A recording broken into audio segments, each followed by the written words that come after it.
before I start, can you please make sure you subscribe? You smash that subscribe button. I really need you to subscribe. I'm getting closer to my target of 1,000 subs. We're almost there. You can help me out just by hitting that little red button. Please do it. Hit the red button. Do it.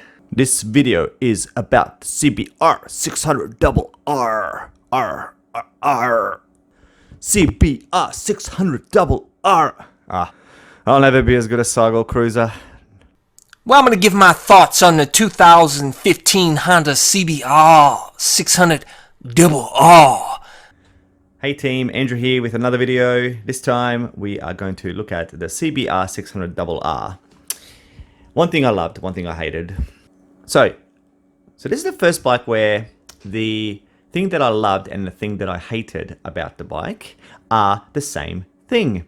This is the 2008 version, which of course we all know and love as the fastest CBR600RR that ever went into production before some of the limitations for the emissions came in. So if you've been watching my videos, you might know how I came to acquire this bike.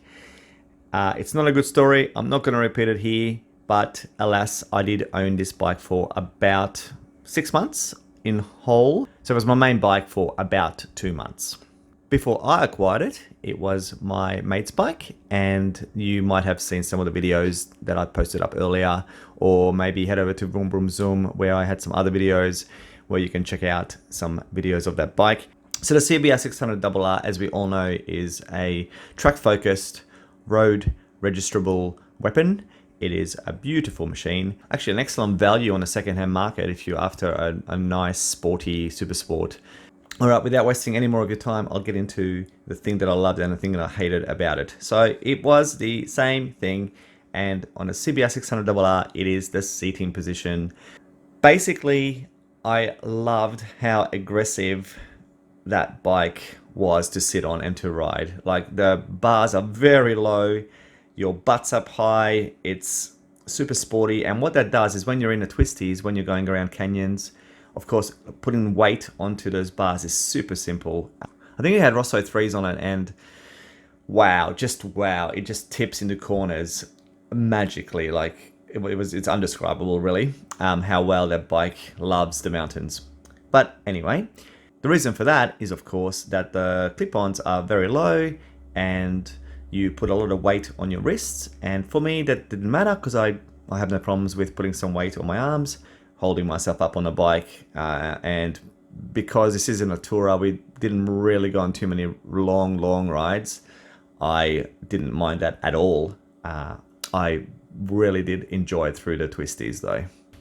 So the thing that I disliked about the 600RR is the exact same thing, and it is that position, because sometimes I like to pretend I'm Rossi, and to do that, I love tucking behind the fairings of my bikes. And for a lot of my bikes, especially the Blackbird that I absolutely love, the Blackbird, the CBR1100XX, easily tuck behind that screen. But I could never quite get myself into a position where I was super comfortable tucking behind that screen of that 600. It is so tight, bunched up that for me, like, I've got a long body. So for me, like, my legs aren't long, but my body's long. And so for me to twist myself into a position where I can hug down underneath, like, my back just wouldn't do it. So I could never quite get underneath that screen. And that was a bit very annoying because, like I said, I do like to pretend to be Rossi sometimes and, you know, imagine I'm racing. So yeah, but anyway, it's one of those things where, yes, it's good because it is nice and low, but at the same time, the position is so pushed forward that it's really difficult to tuck behind the screen. So, but I mean, you know, it is a racing bike. I shouldn't be complaining. It is what it is. There you go, team. One thing I loved, one thing I didn't love about the CBR600RR. All right, I'd love to hear from you. Let me know what you love about the 600RR. Tell me what you do not like very much. Apart from that, I'll be honest with you. There's not a lot to dislike about this bike. It is.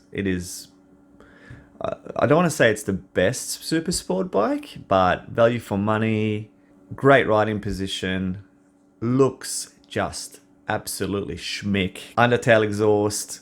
What else can I say? Loves the mountains. What a bike. All right. If you haven't subscribed already, please do so. That's it, everybody. Have a good one. Check out my other vids. Bye, everyone.